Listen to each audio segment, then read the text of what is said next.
Hello everyone and welcome back to a brand new video here.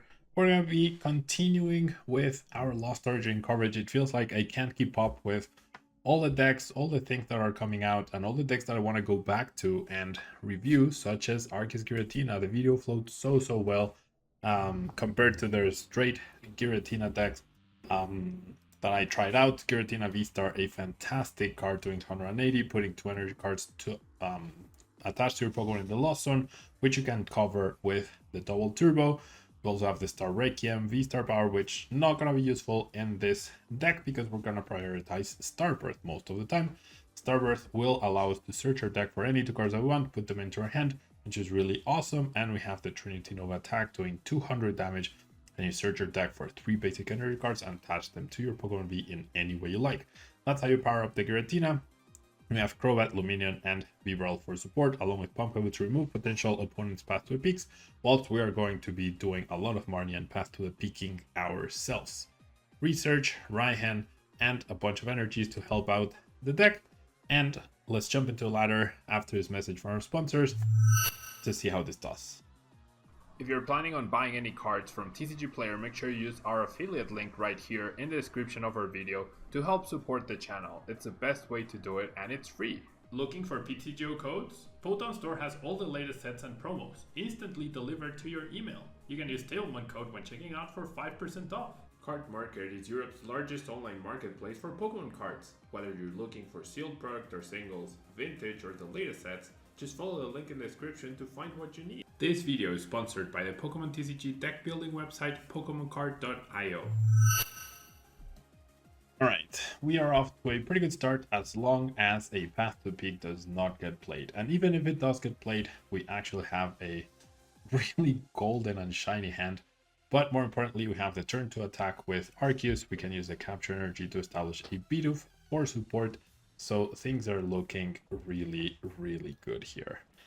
And we're also up against a Cramorant deck, which means, or a Lost Zone deck rather, not a Cramorant deck necessarily, which means we should have enough certainty that there will not be a Path to the Peak getting played. Now, this is where I sort of wish I had a Share and Scare copy in the deck to tank hits and then switch it up with the Arceus. Best case scenario, my opponent doesn't get a turn 1 attack. That would be the dream. But there's a decent possibility, I guess, of that happening. Constant Marnies could be the disruption that we need in order to punish my opponent. Or we could just see the double cross switcher onto our poor Bidoof. Surprised it wasn't the Giratina because, I don't know. Technically, you can scoop up net Bidoof, but you cannot do that for Giratina. However, it's not a Lost Box deck, it's just actually a Giratina deck, which obviously has Lost Box options, but I do feel like, well, like I've mentioned plenty of times, yeah, in my experience, the deck can just be a little too slow for my taste. I feel like you do need to run a little bit above average to get what? That's 4 cross switchers in the starting hand. Okay. You do need to run a little bit above average in order to pull off the turn to attack, which a lot of people, everyone in the comment section of those videos keeps telling me that's not the purpose, that's not the idea behind the deck, you don't need to worry about that. Just go all out into the comfy, but they're not looking at my Giratina plus a bunch of energy starts where I literally can't do anything at all. But yeah, here we're hoping the switch isn't priced. Only one switching card can be a weakness of this deck. We do know that my opponent did not, in fact, have a Colress's Experiment. So if I use Marnie this turn, then I would just be granting them possibly the Colress's Experiment. So I'm gonna go ahead and grab an Ultra Ball in order to thin my hand a little bit and get access to Bibarel for the rest of the game, whilst getting the switch to make sure that we can attack with anything we want. So getting rid of the Arc, establishing the Bibarel. I feel like the field is like a little too gold. It's getting a little too blingy for my liking. And so it's like, it's not super clear or super easy to distinguish between both of the cards. Okay. I haven't played a supporter yet. I could go boss onto the Crobat, but I think knocking out the Comfey does mean that I get to slow my opponent down in terms of them getting the energy into a loss zone, right? And then next turn, what I can actually do is boss's orders and chase down the Giratina VSTAR. So things are looking pretty nice on my end right here. Got the turn to attack pretty solidly, pretty consistently, and not much else is like worrying us, threatening us. Like I said, there's a chance that they can attack with Giratina and take a knockout. That would require Color's Experiment. So then in the end, we're trading 2 for 2, right? Which is completely acceptable by me. Getting rid of the Lost Vacuum, establishing the next Comfey. But still at only 4 cards, yeah?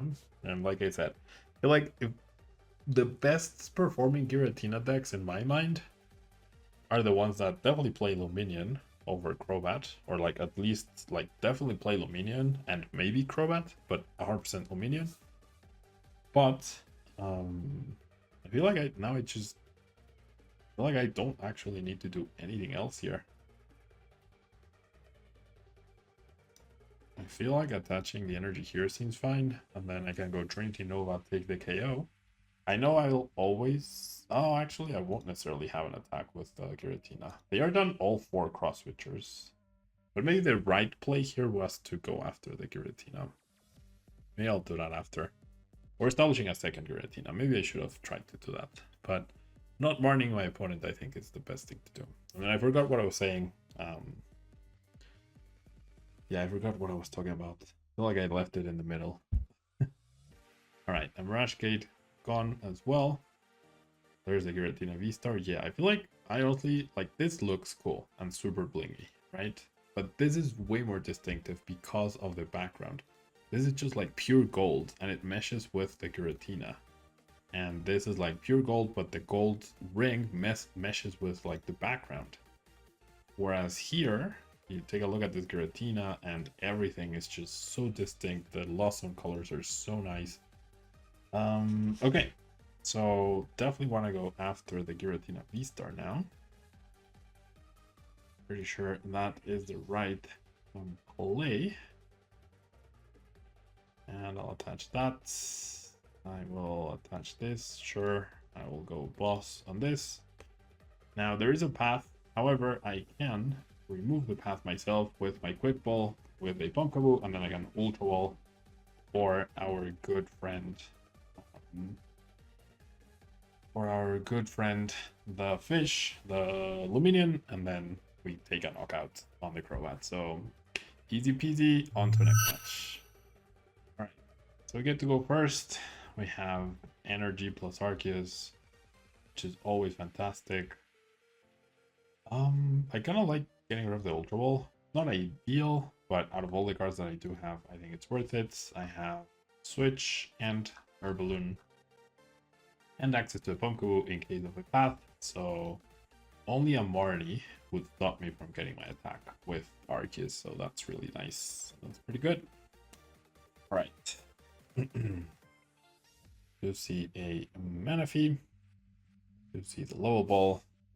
Interesting that the first action they take is bench Manaphy. I feel like that doesn't make a lot of sense in my mind. Like, sure, if you're gonna Corrida, that's fair. It's just a weird, like, sequencing to make, you know? Like, why not level ball first? Why not attach the energy first? I don't know. Like, choosing to bench that immediately feels odd to me. Okay, so now we know we're up against Rapid Strike Malamar. So Marnie's gonna be potentially really good. And we know we don't need Choice Belt as well. And we do know we need to establish another Arceus, which is much friendlier in terms of attacking than the Giratina. They both have the exact same HP. So basically we need my opponent to whiff KOs. That's what we need right here. I do need a switching card, and I honestly think I'm just gonna go ahead and grab the Arceus directly here. Establish that. That does mean I am sort of dead drawing, but I don't need much else, and I do have the Ultra Ball to establish the Bibarel if or when necessary. Can spread the energies here, and that wouldn't be a bad call. All right, so the Psychic I'll do here, the Grass I will do here, and then the other Grass here. So what I've learned from playing Mirage Gate decks or Lost Box decks, I really need to pay attention to what PTCGO is telling me that the next energy is getting attached, because apparently it's alphabetical order based. I thought it was like the first one you click, that's the one you attach, right? Which I feel like that used to be the way it worked. Like I think that's how it used to work. I'm not entirely sure, but I feel like that's how it used to work. Okay, so basically we're trying to dodge KOs, right? Going boss onto the Octillery is gonna be important, because Octillery is definitely a more threatening card than all the others where they have 2 copies, and we don't want to give them access to that. All right. So there's the Karina's Focus. Okay. Alrighty.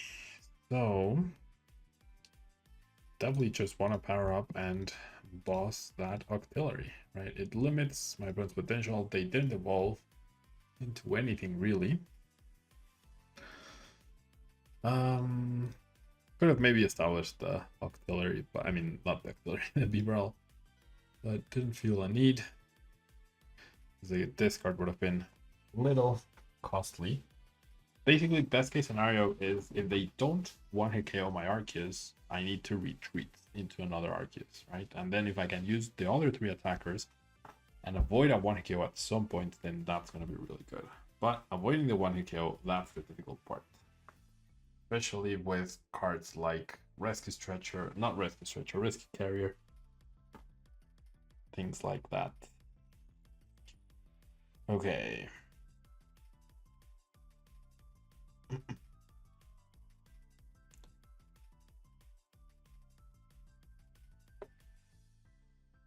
So there's a Cynthia. Can they get 8 Rapid Strike cards? That is the question. It's not unfathomable. It's like definitely very potentially very like achievable because of the Remoraid and Dissolve in the discard pile. But if they don't KO me, then I am definitely retreating into the Arceus. Okay, we do see the Drizzle, so they were taking the time to figure it out. Maybe they do have it. Yep, there's a Rescue Carrier. Exactly the card that I was talking about. Because that's searching for 1 card, which becomes 2. So do they have it exactly? And if they do they have a follow-up? That is the other question. Okay, so we know they have at least 3 based on that search and the Rescue Carrier. But yeah, they have no margin for error. This is where you miss your big charms. This is where you wish you had your big charms. Okay, my back hurts a little bit.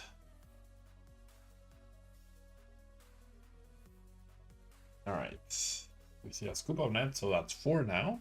So that's probably gonna be the KO. As we're debating. So my Arceus traded 2 for 2, right? 1, 2, 3, 4, 5, 6, 7. Ooh. Oh, that's enough. Yeah, sorry. I was thinking of the big charm. Oops. All right. So they did have the 7. They do have the knockout. So that means, yeah, I mean, we traded 2 for 2, right? Which is good. What we need now is I want to put those energies back because I might need to power up another Arceus. Well, I guess I technically don't, to Power up another Arceus. Oh, I misclicked. I swear, I absolutely swear I was thinking I was... I swear. I swear I wanted to grab the Arceus. I promise you, absolutely promise you. I wanted to grab the Arceus, not the Bibarel. Oh my gosh, I'm about to get severely punished because of that, aren't I? No, okay. Thank you, deck. That is very kind of you not to completely wreck me here. I'll keep the right hand just in case. But that was very silly on my part. That happened 100% because I was talking. 100%. All right. So Trinity Nova. And I do have access to right hand, and I do have another energy left, so it's okay to attach these two. So like I said, I want to tank a hit and then use a different attacker. Because right now, I am ahead. If I'm able to attack with Arceus, this Arceus V-Star again, then I'm trading 2 for 2, and that's completely fine. But if I whiff, or they get a 1-hit KO rather, then that is a problem, because then they will be ahead. And I still have 3 more attacks to go after this one, whereas they only need to attack twice. So yeah, it's not looking great. Wait, what did they grab? Ooh, the incense grabbed auxiliary. That is really bad. That's very peculiar, actually. So do they... Oh, wow. Okay. This puts me very, very far ahead. And if I can get a boss here, that would be fan-freaking-tastic. It's not likely that I get a boss, but it's possible. Okay. I mean, there's a chance, right? There's always a chance. It's very rare to have 0% chance situations in Pokemon. Okay, so once again, taking this knockout means we are essentially even. But they clearly didn't have access to Inteleon. They must only be playing one shitty Dealings Inteleon, which is not great for them. And it must be prized, because it's not in the discard pile. So if they only Karina, then they are absolutely not knocking out the Arceus, and then that means I just win the game. Unless they raw Cynthia here. And they're not going to, apparently. Unless they go for Malamar here. No, they go for Karina. Okay, so... Unless they get, like, double Rescue Carrier. Or, like, a lot of Scoop of Net. No, even... Yeah, I don't know. Doesn't seem likely that they'll be able to KO. And if they don't KO, the game is over. Because I have 2 attackers powered up, 3 attackers even. And any of those can 1-kill whatever they have. And I'll be at 1 prize card. So there's no humanly possible way now for me to lose. And that's always been Malamar's issue. And it's like recovering off of Marnie, not having access to the right cards, but I do believe 2 Shady Dealings is the way to go. So yeah, this deck just works for me. You know, the Arceus with Bibarel Engine, I feel like I've definitely not given that enough of a try so far. Or at least I didn't give it enough credit during the season. I've been too in love with the Inteleon engine that I didn't give a lot of other things a chance. But for Worlds, I did switch to Regigigas, so I'm definitely open to it, right? And yeah, I was very surprised I didn't play Inteleon at Worlds, but clearly it worked out, and it could have been even better if I weren't. If I didn't make that dumb mistake, I didn't get flustered or whatever. But anyways, Arceus Giratina, it feels like butter on bread to me, whereas the other Giratina version feels like trying to walk on Legos on purpose. All right, thanks so much for tuning in, and I'll see you in the next video. Bye-bye.